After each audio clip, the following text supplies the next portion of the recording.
अमावस्या के दिन आपको लगता है कुछ ना कुछ तकलीफें लग रही है तो एक पीपल का पत्ता ले लो, उसके ऊपर एक कपूर का टुकड़ा ले लो, सारे घर में घुमाकर उसको दरवाजे के बीच मध्य में जलाकर रख दीजिए। थोड़ी सी देर जला दीजिए, 20 से 25 मिनट के अंदर। स्वयं गुरु बाबा कहते हैं, राम सुनो, यदि कोई आरती में पूजन में घर में एक कपूर का टुकड़ा आरती के बाद में जब समर्पित करेगा तो उसको अश्वमेध यज्ञ का पुण्य प्राप्त हो जाएगा। अश्वमेध यज्ञ के पुण्य को पाने के लिए कपूर का टुकड़ा आज भी आरती में जलाया जाएगा, आज भी।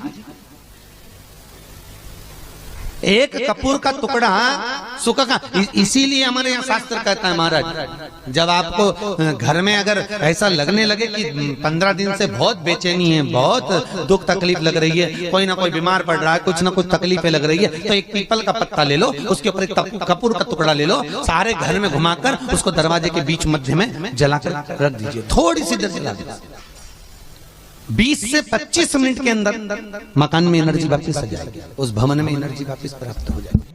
अमावस्या के दिन आपको लगता है कि हमारे पूर्वजों का उद्धार नहीं हुआ, हमारे पूर्वजों का कल्याण नहीं हुआ, कहीं अधोगति में कोई चला गया है, उसका बस एक बार, रोज नहीं जरूरत है, प्रतिदिन जरूरत ही नहीं,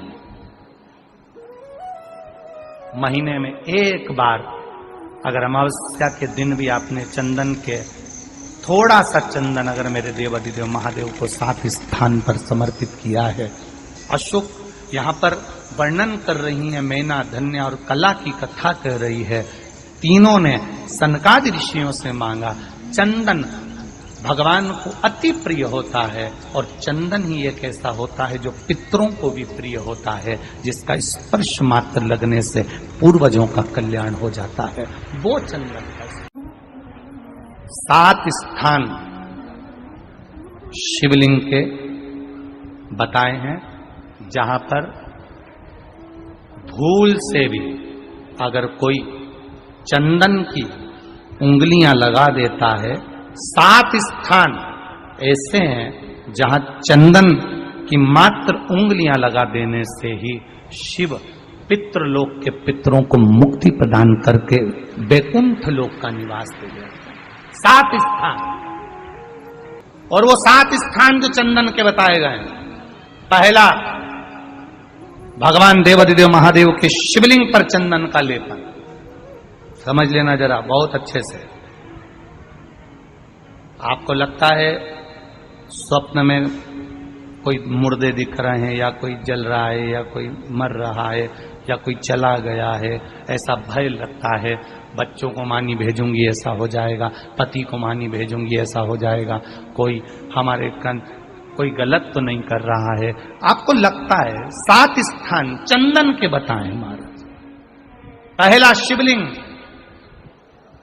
दूसरा जहां गणेश जी का स्थान है, मालूम है ना सबको, जम के बोलो जरा, मालूम है ना सबको, जहां गणेश जी का स्थान है वहां अलग से गणेश जी बैठे, वहां नहीं, शिवलिंग में जलाधारी के ठीक सामने, राइट में गणेश, लेफ्ट में कार्तिकेय, बीच में अशोक सुंदरी। तो पहला चंदन बाबा के शिवलिंग पर, दूसरा गणेश जी पर चंदन की उंगली, तीसरा षडानंद कार्तिकेय पर चंदन की उंगली, चौथा अशोक सुंदरी पर चंदन की उंगली, पांचवा जलाधारी पर चंदन की उंगली, छठा जो शिवलिंग का जल बह रहा है इसके ठीक विपरीत की ओर चंदन की उंगली, और 7वां चंदन नंदी के मस्तक के ऊपर जो 2 सींग लगे रहते हैं उस पर चंदन की उंगली। ये कब लगाई जाती है? या तो अमावस्या के दिन आपको लगता है कि हमारे पूर्वजों का उद्धार नहीं हुआ, हमारे पूर्वजों का कल्याण नहीं हुआ, कहीं अधोगति में कोई चला गया है, उसका बस एक बार, रोज नहीं जरूरत है, प्रतिदिन जरूरत ही नहीं, महीने में एक बार अगर अमावस्या के दिन भी आपने चंदन के थोड़ा सा चंदन अगर मेरे देवाधिदेव महादेव को 7 स्थान पर समर्पित किया है। अशोक यहाँ पर वर्णन कर रही है, मैना, धन्य और कला की कथा कर रही है। तीनों ने सनकादि ऋषियों से मांगा।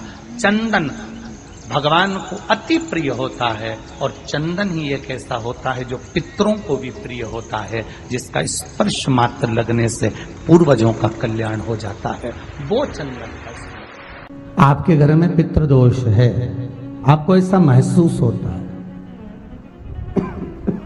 आपको लगता है,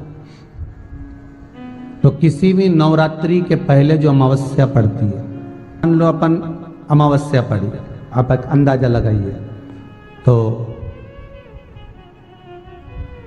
जिस दिन अमावस्या रहे उस दिन चावल की कटोरी में एक कपूर का टुकड़ा रख दीजिए महाराज, छोटा सा, और कपूर का टुकड़ा रखकर उस कपूर को दरवाजे के बाहर कटोरी में ही, चावल रखी हुई कटोरी में ही उसको पितरों का स्मरण कर कर जला दीजिए। और जलाने के बाद उस चावल को कहीं भी किसी भी वृक्ष की छांव में पक्षियों के लिए डाल दीजिए। शिव महापुराण की कथा कहती है, अगर मान लो पितृ आपको कष्ट दे रहे हैं, पितृ आपको तकलीफ दे रहे हैं, कोई काम नहीं होने दे रहे हैं, या कहीं आपको ऐसा लगता है कि पितरों का दोष है, तो वो पितृ दोष देवी, अब ये जो आप करेंगे ये कब कर रहे हैं? अमावस्या के दिन आप उसको रख रहे हैं, अमावस्या के दिन उसको रखकर रात भर आपने रखा कपूर के साथ में, सुबह एकम पड़ गई, नवरात्रि लग गई, उसी दिन उसको जलाकर आपने पटक दिया। अर्थात उससे देवी और पितृ इन दोनों का आशीर्वाद जो प्राप्त होता है, तो घर में से पितृदोष समाप्त होकर लक्ष्मी की वृद्धि प्रारंभ हो जाती है, कार्य में सिद्धता आ जाती है। मान लो अगर पितृदोष है तो करो, नहीं है बड़े अलमस्ती से रहो, तो ये पितृदोष का स्मरण। तो यहाँ शास्त्र कह रहा है कि पितरों का जो लोक होता है, पितर जो लोक होता है, उस पितृलोक में 64 योगिनियां प्रवेश नहीं करती। शिव महापुराण कर रही है, शंकर की कथा कर रही है। एक छोटा सा उपाय अवश्य करिए।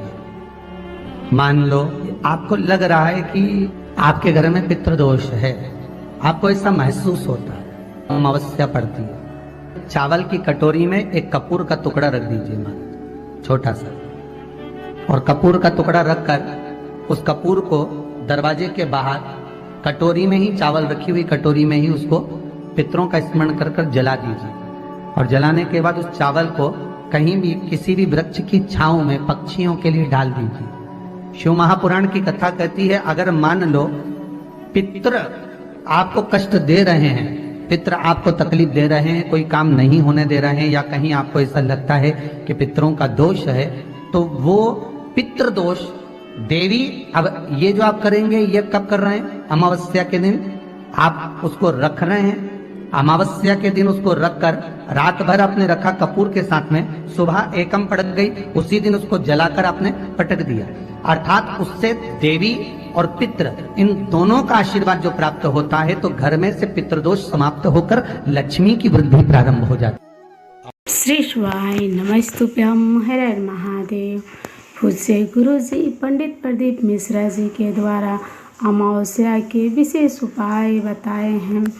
तो अमावस्या के दिन पितृ को शांति, पितृदोष मुक्ति और अपने घर में धन संपदा प्राप्त करने के लिए यह उपाय आप अवश्य करें।